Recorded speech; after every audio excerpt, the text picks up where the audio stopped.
So hello friends, welcome to Learning Chemistry. So today we will talk about a topic related to the anomeric effect, but here in this video I will show that the NMR evidence behind the anomeric effect. Okay, so you know that if you have seen my previous video on anomeric effect, there I have explained the reason of anomeric effect and some consequences and experimental results also. So the main reason for the anomeric effect, I am just recapping the main aspect from the anomeric effect. You know that the glucose existed in the two types of NMR, the alpha NMR and the beta NMR. In the alpha NMR, the hydroxyl group exists in the axial position, and the beta NMR hydroxyl group exists in the equatorial position. And from the conformational chemistry knowledge, you know that the equatorial hydroxyl group always have greater tendency, greater stability than the axial ones. But you know that, but you can see that the axial hydroxyl group, which is the alpha NMR, have significant amount of percentage of existence, which is 36%. Okay, so if in the anomeric video I have explained in the detail, if the reason was solely depend on the conformational energy, then the existence of the alpha NMR cannot be at that much high, which is 36%, or there is something more concept behind the anomeric effect to explain this. And I have also these types of experimental results where if you increase the anomeric group electronegativity, then you can increase the alpha NMR percentage, where from the methoxy you have higher conformation of alpha NMR, higher number of percentage of alpha NMR amount than the beta NMR, and also from the acetate, and also for Cl, which is almost exclusive, that is 94%. Okay, so the reason I have told in my anomeric effect video, that is due to this donation from non-bonded oxygen orbital, that is a lone pair of the oxygen, to the sigma star of CX bond. So that actually stabilizes the axial conformation of the OH or any OX group, so that it's the group in the anomeric carbon to stay in the axial position. So this is the reason. Now I have some NMR evidence which supports this phenomena. Here is 4 ABCD, four types of compounds is there. Now you have to understand that here what have been asked. You can see that when the nitrogen, the lone pair, and the hydrogen from the alpha carbon is oppositely in the 180 degree apart, that is in the antique conformation, then the donation from the nitrogen lone pair to the sigma star of this CH bond can be facilitates. And this type of donation from the non-bonded orbital to the anti-bonding of CH can be somewhat operated when they are 60 degree apart, but they are completely nullified or cannot exist when the angle between them are 0 degree or somewhat less. Okay, now that can be attributed from the delta value of this hydrogen. Now if you have this type of amine, where the 3 of the nitrogen can be connected to this C, which have only one hydrogen, so here this type of conformation, achieving conformation is very easy. Okay, I am just first explain the A. Okay, so for achieving this type of conformation is very easy.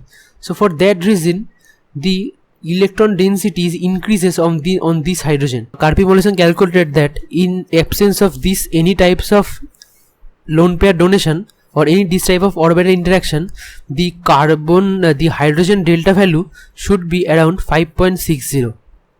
Okay, but for this hydrogen, the delta value is 3.02, which is 2.58 unit less than what it should be. And you know that this carbon is attached to the 3 electronegative nitrogen, so this hydrogen should be very much deshielded due to this electron pulling effect towards the nitrogen. So this delta value should be around 5.60, but this delta value is only 3.02. So this is because the lone pair donation to this sigma star orbital of this CH bond, so that actually increases the electron density around this CH bond. So as a result, the delta value is very much less than what it should be, that is 3.02. So let's get back to this this compound, where you can see that this is the hydrogen. This hydrogen is again donated to this carbon which is attached to the 3 nitrogen. So this should be very much deshielded, because the electronegativity effect of this 3 nitrogen, so which is it should be 5.60, but it have delta value around 2.25, which is even less than the 3.02. So this is because there is very facile donation of nitrogen lone pair to this CH sigma star orbital. So the electron density around this CH bond is very much higher. So this proton is very much shielded by its electron, so that the delta value is very much reduced, which is approximately 3.35 unit. And you can again see that the bond angle between the nitrogen lone pair and CH are 180 degree. So the orbital interactions as best operated in this case.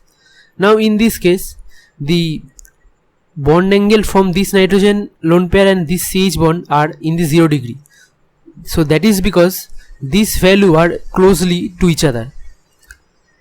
This donation from the nitrogen lone pair to the sigma star of CH are not operated greatly, because the orbital orientations are not favoring this phenomena. Okay, so that is why this value is very close to what it should be, 5.60. And again, from this compound, the angle between the nitrogen lone pair and CH bonds are 60 degree apart. So the orbital interactions between the nitrogen lone pair and CH antibonding orbital are somewhat oriented, but higher than this case. So the delta value is somewhat reduced, but not at the extent of compound B. Okay, so the extent of decrease is 1.93 unit. So this is the NMR evidence which supports that this type of donation from the neighboring lone pair or any type of electron density can be donated to a antibonding orbital of alpha, any bond to the alpha carbon. Okay, so which again supports our explanation for the anomeric effect. Okay, so this is a very short video but very conceptual, which helps you to understand anomeric effect from the very molecular level. And also I have previously uploaded the previous year solution of anomeric effect related problems, where I have again discussed this type of donation from the there are 2 types of donation. One is the normal orbital to the sigma star, and another is the sigma orbital to the sigma star. So both these types I have explained in the previous year solutions of anomeric effect related problem. So you must visit that video to have the molecular level understanding of the anomeric effect. You have to have a deep understanding to understand the anomeric effect from the molecular orbital level concept. Okay, so for this reason, this video is very much conceptual. So thank you. See you in the next video.